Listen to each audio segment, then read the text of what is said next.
Introduction. Happy birthday, dear Rick. Happy birthday to you.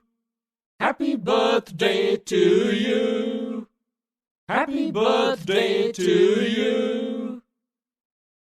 We were 4 friends at birthday party.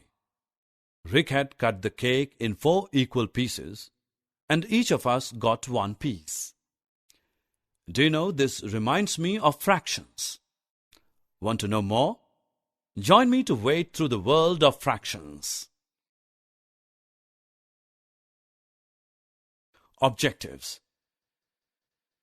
At the end of this lesson, you would be able to understand fractions, make part of a whole to show fractions, understand and write equivalent fractions.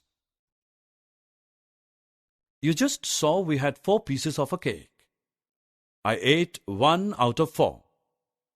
If I eat 1 piece of cake, how can we count it? Yes, we will use fractions for such type of counting. A fraction is a part of whole. My eating of cake can be counted as 1 by 4 piece.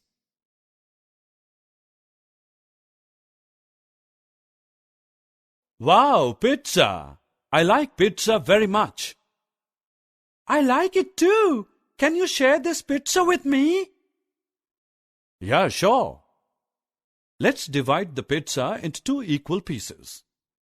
This can be written as 1 by 2. We also want to eat pizza. Okay, let's divide the pizza into 4 pieces. Each part of pizza is written as 1 by 4. Let us now study about equivalent fractions. Look at the rectangular boxes given below.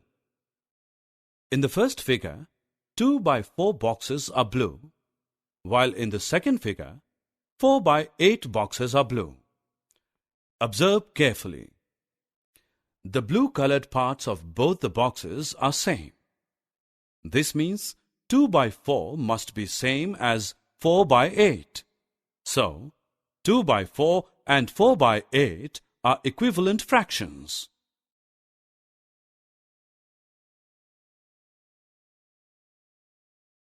Summary.